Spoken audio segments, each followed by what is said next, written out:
때에 맞는 삶을 산다는 것. 참 그게 쉬운 것 같지만 쉽지만은 않습니다. 왜냐하면 내 자아가 끼워져야 하고 또 내 삶의 방향이 하나님께 집중되어져야 되는데 우리가 늘 그렇게 살고 있지 않다는 것을 우리 자신이 너무나 잘 알고 있으리라 그런 생각을 하게 됩니다.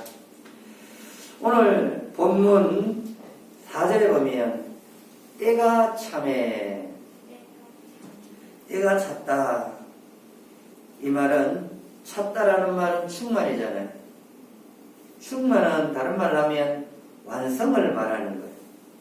조금 더 모자람이 없을 그때에 모든 일들이 이루어져 간다라는 거예요. 모르기는 해도 우리가 코로나 감염증을 2020년에는 모두가 다 피해갈 수 없는 이 환란의 때를 맞았습니다. 이것이 갑자기 이루어진 일이 아니라 하나님의 시간표대로 본다면 아마도 때가 꽉 찼고 시기가 이르러서 이루어진 일이 아닌가라고 하는 사실을 인정을 하지 않을 수가 없습니다. 모든 일들은 하나님의 절대적인 주권과 섭리 가운데 이루어지기 때문입니다.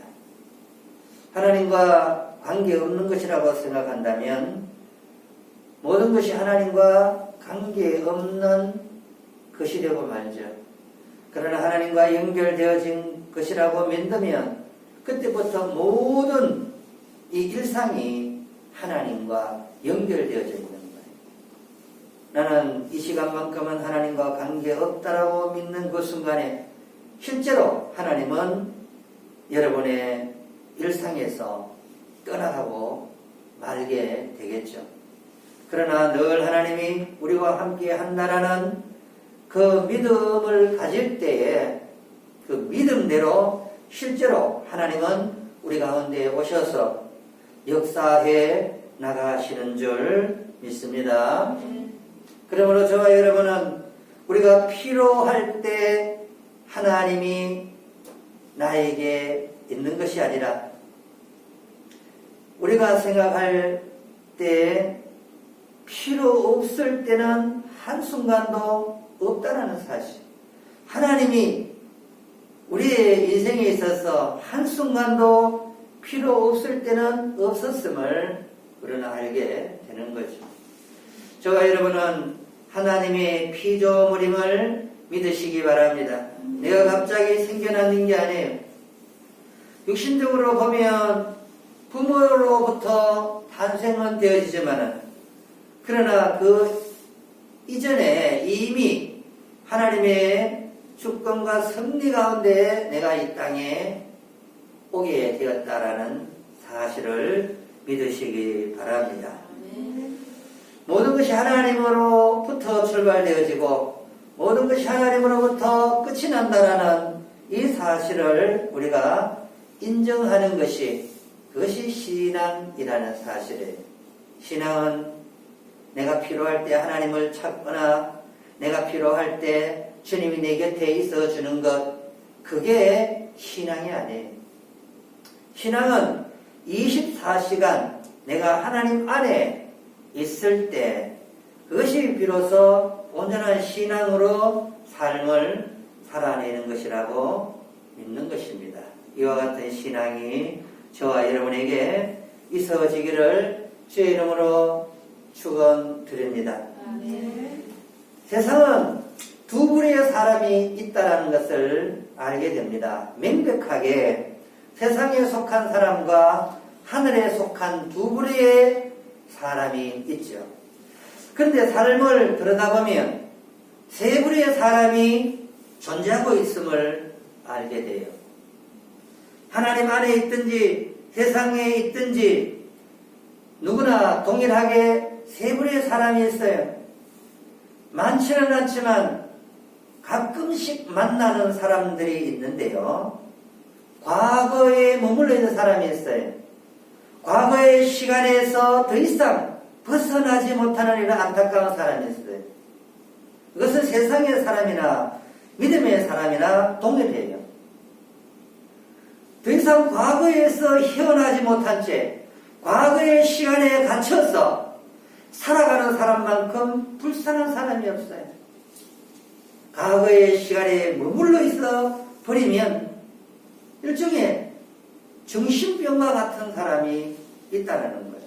과거의 시간에 머물러서 안 좋은 추억에 갇혀서 아니면 상처에 더 이상 치료받지 못한 채 고통 가운데 있는 사람들이 있어요.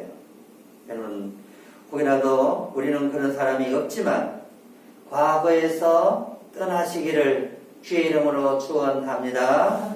신앙인들도 마찬가지예요. 우리 주변에 보면 혹이라도 내가 과거의 이력들을 가지고 과거에 머물러 있는 사람, 과거에 갇혀 있는 사람, 그 사람만큼 불쌍한 사람이 어디 있겠어요? 저와 여러분은 과거 보다가는 현재의 자신을 바라볼 수 있는 그런 사람들이 되어지기를 축원드립니다. 과거에 묻혀 있는 것보다는 현재 상태에서 나를 볼 수 있는 현재의 삶에서 내가 누구인지를 알 수 있는 사람, 그 사람은 그나마 과거에 묻혀 있는 사람보다가 훨씬 더 복받은 사람인 줄 압니다. 여러분, 과거에 묻혀 있기보다는 그나마 현재의 나를 볼 수 있는 사람, 그 사람은 소망이 있는 사람인 줄 믿습니다. 그런데 알고 보면 여러분, 현재에 머물러 있는 사람도 좋은 사람은 아니에요. 현재 내가 왜 살아가고 있느냐 그 이유를 안다면 그것은 분명히 미래 지향적인 사고를 가지고 현재를 바라볼 수 있어야지, 현재 나타나는 현상 앞에서만 함몰되어 있는 사람들이 있어요. 과거에서는 비록 벗어난지 모르지만 미래를 향하여 투자하지도 못하고 미래를 준비하지도 못하고 미래를 계획하지도 못한 채 임시방편으로 현상만 바라보고 현실에 매여있는 사람들이 있다는 거예요. 여러분, 이런 사람은 사회에서도 어쩌면 쓸모가 없는 사람일 수가 있다는 거예요. 바라기는 저와 여러분은 미래 지향적인 사람이 되어야 되는 거예요. 할렐루야. 회사도 그런 사람이 필요할 거예요. 미래를 위해서 준비하고 투자할 만한 가치가 있는 사람을 회사에서 그 사람을 필요로 하지 않겠어요? 늘 현실에 안주해서 거기에서 만족하고 더 이상 나아가지 못하는 그런 사람이라면 회사에서도 필요 없을 거예요. 저와 여러분이 신앙생활을 한다는 것 곰곰이 생각하면 우리의 과거에서 뛰어나와서 현재를 살아가고 있지만 결국은 미래의 지향점을 가지고 오늘을 바라보며 사는 사람, 이 사람이 가장 건강한 그리스도인이 아닌가를 생각해 보게 됩니다. 과거에도 하나님 우리와 함께 해 주셨지만 여전히 지금도 하나님이 함께 하심을 믿고 그러면서 미래 지향적으로 내일을 준비하며 살아가는 사람, 하나님은 그런 자를 복 주시는 줄 믿습니다.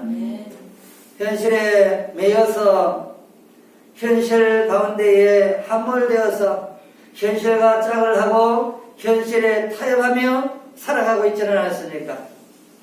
비록 과거에서 이제 떠나오기는 했으나 과거에 내가 죄 아래 있었고 저주 아래 있었고 지역으로 가진 사람이 이제 예수 믿고 하나님의 자녀가 되었다면, 하나님의 복을 받는 사람이라면 그 복에 그냥 묻혀서 미래를 준비하지도 못하고 미래 지향적으로 삶을 살아내지도 못한다면 이보다 더 안타까운 사람이 또 어디에 있을까? 하나님은 오늘 내가 잘되고 오늘 내가 과거보다는 더 나은 삶을 위해서 불렀다기보다는 근본적으로 미래를 향하여 오늘 투자할 만한 가치가 있는 삶으로 살아가는 사람으로 저와 여러분을 불러주신 줄 믿으시기 바랍니다. 그렇습니다. 여러분, 예수님의 초림에 대한 이야기를 오늘 본문에서 하는 거예요. 예수님이 이 땅에 오신 이유가 무엇일까요? 초림에 대한 이야기지만 그분이 오신 이유는 때가 참에 시간이 되었다라는 거죠. 2절에 말한 그 아버지가 정한 때까지, 그 아버지의 정한 때, 그 때가 4절에서 찼다라는 거, 완성이 되었다는 거, 이제 올 때가 되어서 왔다는 거예요.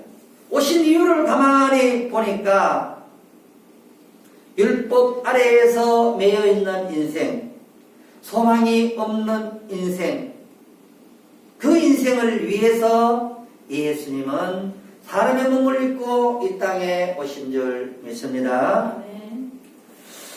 그래서 말씀을 곰곰이 보니까 이런 거예요. 율법 아래에 있는 자들을 속량하시고, 속량이라는 말, 이 말은요, 값을 지불해서 그 신분을 세탁시키는 거예요. 종이였던 자를 이제 아들의 신분으로 그 직위와 그 삶의 질을 바꾸어주는 그 일을 위해서 예수님이 초림을 하게 된 거죠. 여러분, 예수님의 초림이 없었다면 저와 여러분은 여전히 죄 아래서 소망 없는 인생으로 그렇게 지옥으로 나아갈 수밖에 없는 그런 형편과 처지 가운데 살아갔을 것입니다. 그런데 하나님의 뜻이 있고 또 계획이 있으셔서 때가 되면 저와 여러분을 하나님의 존귀한 자녀로 불러주신 줄 믿습니다. 나는 어쩌다가 교회를 나오고 어쩌다가 예수를 믿는 것 같지만 그것이 아니라 하나님의 놀라운 계획이 있는 줄 믿습니다. 하나님의 섭리가 없이는 우리가 어찌 하나님의 자녀가 되는 이 놀라운 경험을 할 수가 있겠냐라는 거죠. 전에는 종의 신분으로 제 노예로 그렇게 살아가다가 너희가 아들임으로 하나님이 그 아들의 영을 우리 마음 가운데 보내사 아빠 아버지라 부르게 하셨느니라. 여러분, 하나님을 아빠 아버지로 부를 수 있는 이 이유가 무엇입니까? 5절에서 말하는 아들의 명분, 죄의 종 저주 아래 놓여있던 이 관계를, 하나님과 어그러진 이 관계를 회복시키기 위하여 예수님은 오신 줄 믿습니다. 근본적으로 하나님과 화목된 신분으로, 관계로 이 사명을 감당하기에 예수님이 초림을 하신 줄 압니다. 이제는 종의 신분이 아니라 하나님과 아빠, 아버지의 이 관계로 우리를 회복시켜 주신 줄 믿습니다. 너희가 아들임으로 하나님이 그 아들의 영을 우리 마음 가운데 보내사 아빠, 아버지라 부르게 하셨느니라. 아들의 영, 하나님의 영, 성령을 말해주는 거죠. 다시 말하면 우리가 예수 그리스도를 믿을 때 성령이 우리 가운데 오셔서 이제 하나님과 화목된 관계로 변화를 시켜주시고 하나님을 아빠, 아버지라고 부를 수 있는 그런 특권을 저와 여러분에게 주신 줄 압니다. 끊을래야 끊을 수 없는 관계, 끊어진 관계가 하나님과 우리와 끊어진 관계를 잇기 위하여 예수님은 이 땅에 오신 줄 믿습니다. 끊어진 관계에는 불협화음이 일어나는 거예요. 불화된 상태. 그런데 이 예수님이 이 땅에 오신 이유는 이 끊어진 관계를 연결시키기 위하여, 불화된 관계를 회복하기 위하여, 화목된 관계를 유지하기 위하여 예수님이 오신 줄 믿습니다. 그래요. 우리가 예수 믿을 때 성령님께서 우리 가운데 임재하셔서 하나님의 자녀가 되었다라는 사실을 깨닫게 해주는 거예요. 교회를 아무리 나와도 내가 하나님의 자녀가 되었다라는 사실을 모른다면 그보다가 더 불행한 사람이 어디 있겠어요?